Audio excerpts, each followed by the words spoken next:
ఓం సమర్థ సద్గురు సాయినాథ్ మహారాజ్కి జై. ఓం సాయిరామ్. మన బాబా కుటుంబ సభ్యులందరికీ నమస్తే అండి.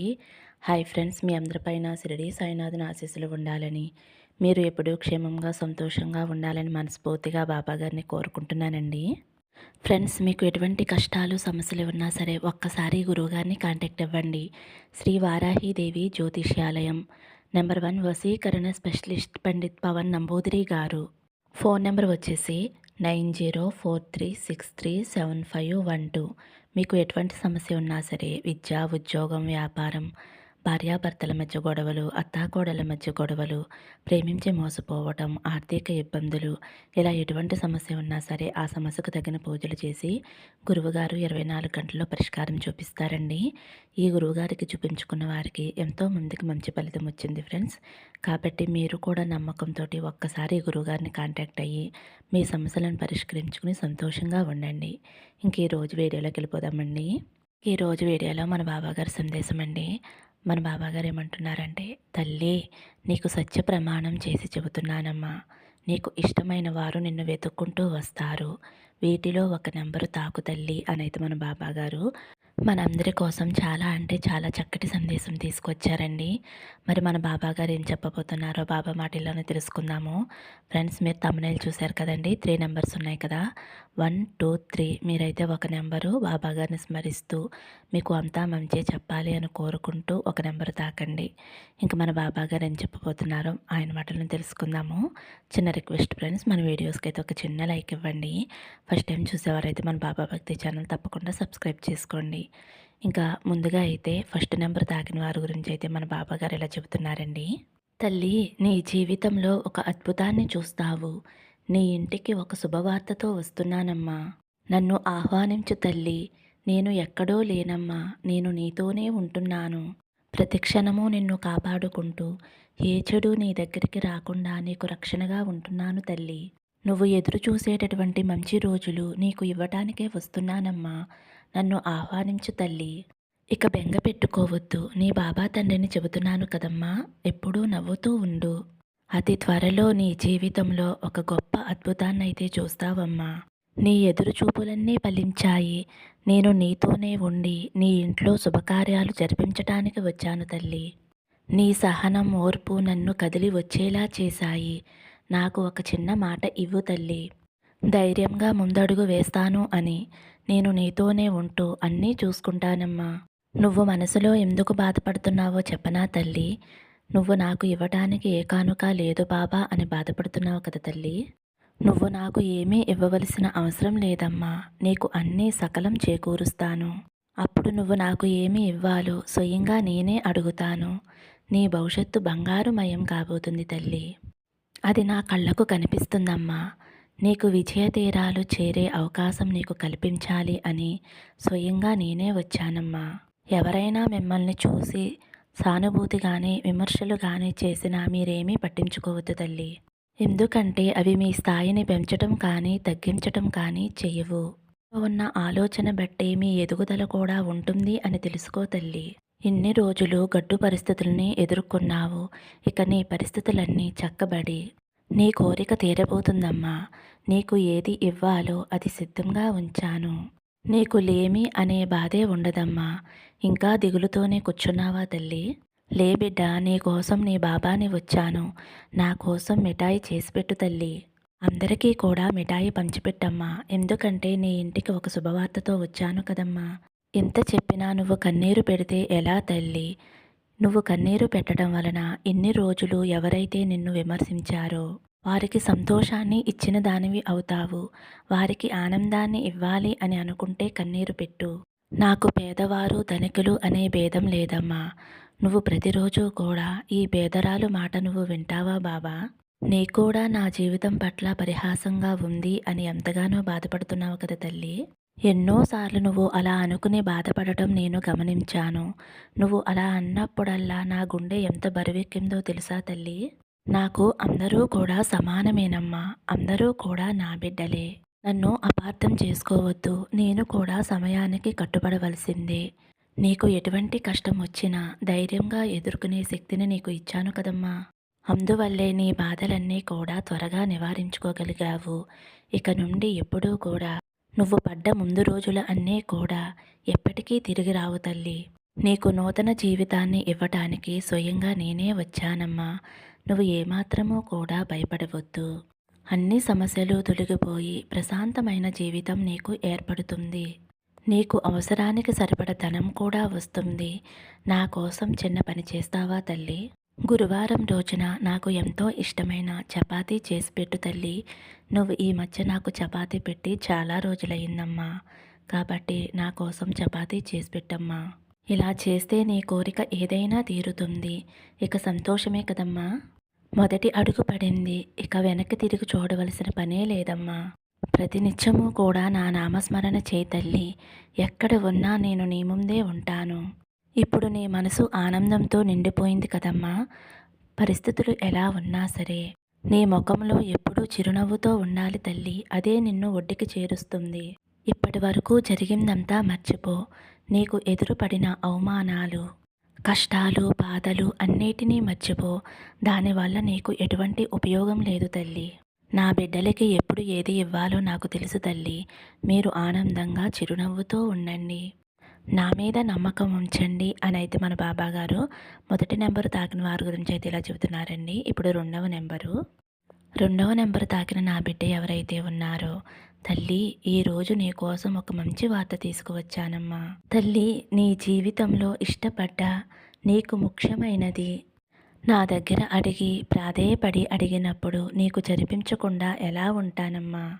అది నీకు ఎంత ముఖ్యమో, దానికోసం నువ్వు ఎంతగా ప్రాకులాడుతున్నావో, అది నాకు కావాలి అని ఎంతగా ఆరాటపడుతున్నావో నీ సాయి తండ్రికి అది నాకు తెలుసు తల్లి.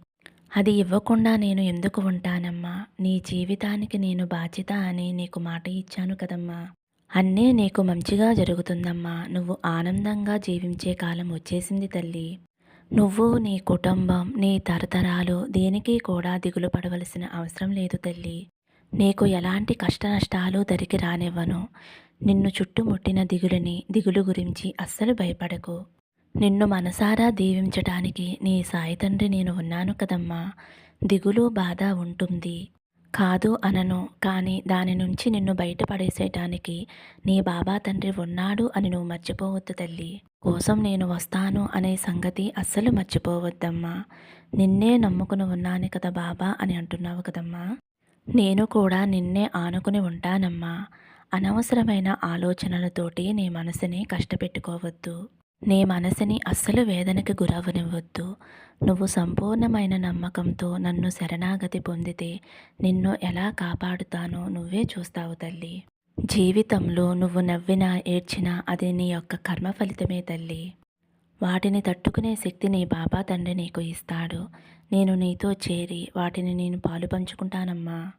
నీకు కలిగే బాధ, నొప్పి అది నిజంగా నీది కాదు, నాది తల్లి. ఒక్క విషయం గుర్తుంచుకో అమ్మా. ఎలాంటి పరిస్థితుల్లోనూ నిన్ను కష్టాల ఊబిలోకి తొయ్యను బిడ్డ. ప్రతి క్షణమూ కూడా నేను నీతోనే పయనిస్తున్నాను. ఇప్పుడు నువ్వు నా దగ్గర అడిగింది నీకు ఎంత ముఖ్యమో నాకు తెలుసు తల్లి. నువ్వు ఏది అడిగినా అది అందిస్తాను అని అది నీకు కూడా తెలుసు కదమ్మా. నీకు ఇవ్వాలా వద్దా అని ఎప్పుడూ కూడా ఆలోచించను. సరైన కాలం కోసం ఎదురు చూస్తూ ఉంటానమ్మా. కొద్దిగా ఓపికగా నా మీద నమ్మకంతోటి కొంచెం ఎదురుచూడు తల్లి. నువ్వు ఎంతగానో ఆరాటపడుతుంది. నీకు ఇవ్వకుండా నిన్ను బాధపెట్టనమ్మా. ఉరుములు మెరుపులు వచ్చి భయపెట్టినా భయపడకు. నేను నీతోనే ఉన్నాను అని ధైర్యంగా ఉండు. ధైర్యమైన మనసుతో అసలు దేనికి కూడా చంకకుండా ఉండు. ఎప్పుడూ కూడా నేను నీ చెయ్యి వదలను తల్లి. నువ్వు పొమ్మన్నా పోను. అన్నీ జరుగుతాయి, నాకు అన్నీ దక్కుతాయి అనే నమ్మకంతో మాత్రమే ఉండు తల్లి. నీకు ఇష్టమైన దానిని, నువ్వు ఎంతో ఇష్టపడే దానిని తప్పకుండా నీ చేతికి అందిస్తాను. నమ్మకంతో ఉంటే అంతా మంచే జరుగుతుందమ్మా. నీకు నీ బాబా తండ్రి ఎప్పుడూ తోడుగా ఉంటాడు అని అయితే మన బాబా గారు రెండవ నెంబర్ తాకిన వారి గురించి అయితే ఇలా చెబుతున్నారండి. ఇప్పుడు మూడవ నెంబర్ తాకిన నా బిడ్డ ఎవరైతే ఉన్నారో, తల్లి ఈరోజు నీకు ఒక శుభవార్త తీసుకువచ్చానమ్మా. అది ఏమిటి అంటే నీ బాధ తీర్చడానికి ఒక ఔషధంలా పనిచేస్తుంది. వినుబిడ్డ, ఎన్నో రోజుల నుంచి నిన్ను, నీ జీవితాన్ని, నీ మనసుని కష్టపెడుతుంది కదా. నీ జీవితాన్ని నీకు అప్పగించాను తల్లి. నిన్నే నమ్ముకున్నాను కదా బాబా! ఎందుకు నాకు ఇంత బాధని మిగిల్చావు? నాకు నమ్మకం పోతుంది బాబా అన్న సమయంలో నీకు బలాన్ని ఇచ్చే ఒక సంతోషకరమైన వార్తగా ఉంటుంది తల్లి. ఎవరినైతే నువ్వు ఇష్టపడుతున్నావో, ఎవరి కోసమైతే నువ్వు ఎదురు చూస్తున్నావో వారు తప్పకుండా నీ దగ్గరికి వస్తారమ్మా. వారు ఎప్పుడు వస్తారో, ఏ వారం వస్తారో తెలుసా తల్లి? ఇది వింటే నీకే అర్థమవుతుంది. జీవితంలో ఒక వ్యక్తిని ఎంతగానో ఇష్టపడ్డావు. జీవితమే ఆ వ్యక్తి అని అనుకున్నప్పుడు జీవితం దూరమైంది అని ఎంతో వేదన పడ్డావు, బాధపడ్డావు. నిద్ర తిండి లేకుండా ఆ వ్యక్తి కోసం ఎంతగానో ఎదురు చూశావు. నీ బాధ ఎవరికి తెలిసినా తెలియకపోయినా నాకు తెలుసమ్మా. నీ జీవితంలో సంతోషంగా జరగవలసిన రోజు తల్లి ఇది. కొన్ని కారణాల వల్ల మీ ఇద్దరికీ బాధని మిగిల్చింది కాలం. ఇప్పుడు వాళ్ళు నిన్ను పూర్తిగా అర్థం చేసుకుని వాళ్ళు నీ గురించి, నీ జీవితం గురించి అర్థమయ్యేలా నేను చేశానమ్మా. నీ ఎన్నో రోజుల కోరిక తీరబోతుందమ్మా. అది ఎప్పుడు తీరబోతుందో తెలుసా తల్లి? ఈ గురువాకు ఇస్తున్న బాబాకి ఎంతో ఇష్టమైన గురువారం రోజే తల్లి. గురువారం వస్తుంది, అప్పుడు నీకు తెలుస్తుంది బాబానే ఇదంతా చేశారు అని. నా జీవితం ఇంతే అని సరిపెట్టుకునే సమయంలో నీకు నచ్చిన వ్యక్తిని నీ దగ్గరకు చేస్తున్నానమ్మా. ఇక నుంచి నీకు కన్నీరు రాకూడదు. నీ కంటిలో ఆనంద బాష్పాలు మాత్రమే రావాలి తల్లి. నీకు ఆనందం కలిగించాను అని చెప్పటానికి కష్టాలు ముందు పెట్టాను అని అనుకోవద్దమ్మా. ఏ బంధం నీతో ఉన్నా లేకపోయినా నీ సాయి బంధం మాత్రం నీతో ఉంటుంది తల్లి. ఎవరు నిన్ను వదిలేసినా నీ బాబా తండ్రి మాత్రం నీ చెయ్య వదలడమ్మా.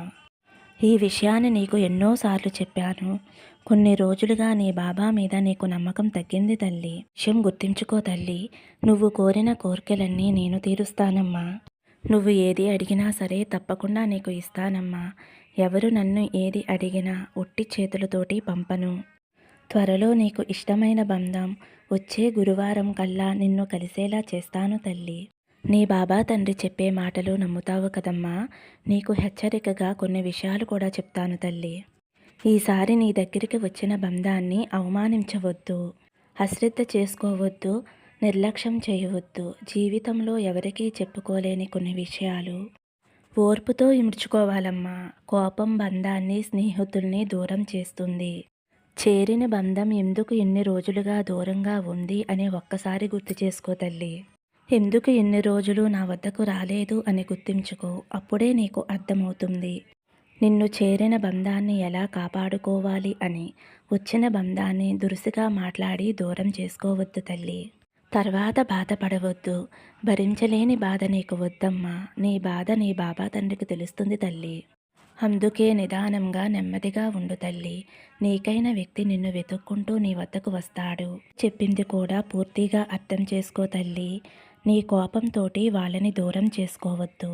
ఆవేశంతో వారిని మాటలతో బాధపెట్టి తర్వాత నువ్వు పశ్చాత్తాపడవద్దు.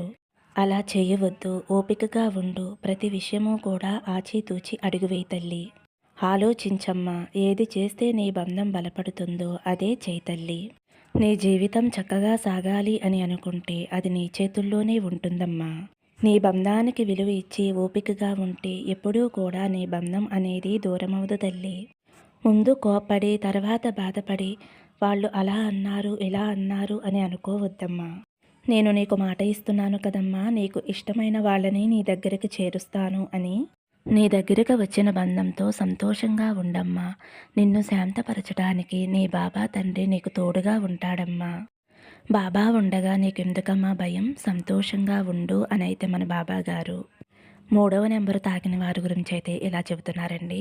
ఫ్రెండ్స్, ఈరోజైతే మన బాబా గారు చక్కటి సందేశం అందించారండి. ఈ సందేశం మీ అందరికీ నచ్చితే ఒక చిన్న లైక్ ఇవ్వండి. సర్వే జన సుఖినో భవంతు. సమస్తం సద్గురు సాయినాథార్పణమస్తు. శుభం భవతు. జై సాయిరామ్.